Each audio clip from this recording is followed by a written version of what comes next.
बोले।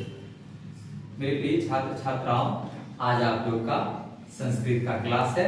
चलिए आज हम लोग संस्कृत पढ़े। संस्कृत का शाब्दिक अर्थ क्या होता है यह हम पहले आप लोगों को बता देते हैं। संस्कृत समजोलकृत, जिस भाषा का संस्कार हो चुका है उसको हम लोग संस्कृत कहते हैं।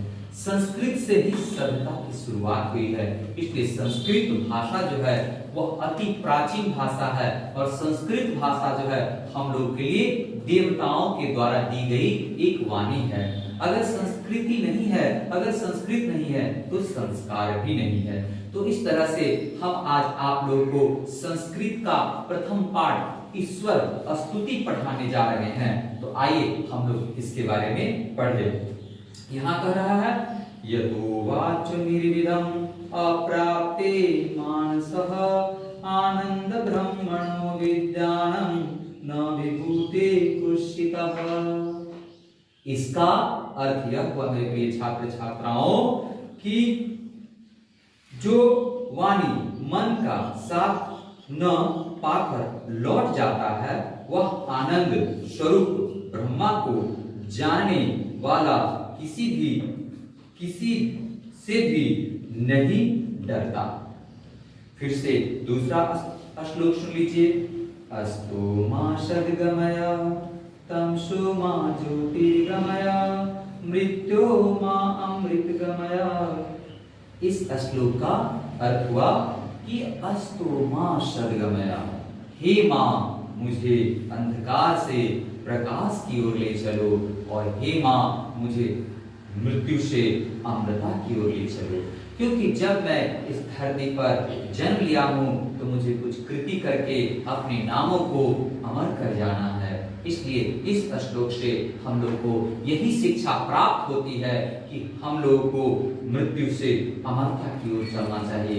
क्योंकि जो भी जीव इस धरती पर जन्म लिया है उसको एक दिन न एक दिन मरना है। लेकिन हम लोग मानव है, हम लोग 84 करोड़ योनियों के बाद, 84 लाख योनियों के बाद हम लोग इस योनि में जन्म लेते हैं। इसलिए हम लोग का जो योनि होता है वह कुछ कर जाने का योनि होता है, अमरता प्राप्त करने का योनि होता है। इसलिए यहाँ पर इस श्लोक के माध्यम से यह बताया गया है।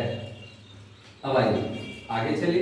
एको देवः सर्वभूतेषु गुडः सर्वव्यापी सर्वभूतानात्मनं कर्मदक्षं सर्वभूतादिशः साक्षी चेताम केवलो निर्गुणश्रयः। इस श्लोक का अर्थ हुआ कि एकमात्र देव ही है जो सभी जीवों में छिपा हुआ है, वही सर्वव्यापी है और सर्व जगत में फैला हुआ। हिंदू हो, मुस्लिम हो, सिख हो, पेड़ हो, पौधे हो, कुत्ता हो, बिल्ली हो, सब में ईश्वर का वास होता है। क्योंकि उनके बगैर इस सृष्टि का कोई भी चीज का संचालन नहीं हो सकता है। कहा जाता है वह सृष्टि के कण कण में व्याप्त है। इसलिए ना कोई हिंदू है, ना कोई मुस्लिम है, ना कोई सिख है, ना कोई ईसाई है, हम सब तो एक ईश्वर के संतान है जो हम लोग को इस धरती पर भेजे हैं। मनु जो है उस शब्द से मनुष्य शब्द की उत्पत्ति हुई और हम सभी लोग जो है मनु के संतान है, इसलिए मानव कहलाते हैं, मनुष्य कहलाते हैं। आज हिंदू मुस्लिम सिख ईसाई की बातें होती है, लेकिन जब आदि मानव इस धरती पर पदार्पण किया था तो कौन जात था कोई नहीं बता सकता है। ये हिंदू मुस्लिम सिख ईसाई ये सारी बातें हम लोग की बनाई हुई है, न कि ईश्वर की बनाई हुई है। इसलिए जब भी कोई व्यक्ति इस तरह की सांप्रदायिकता वाली बातें करके आप सभी छात्र छात्राओं या देश को तोड़ने या बांटने का कार्य करे तो आप सब लोग कभी भी उस चीज को नहीं मानिएगा। क्योंकि हम सब लोग एक है। भारत माँ के 4 बेटे हैं, हिंदू मुस्लिम सिख ईसाई, और इन 4 बेटों के कंधों पर भारत माँ का विकास का हाथ स्तंभ टिका हुआ है।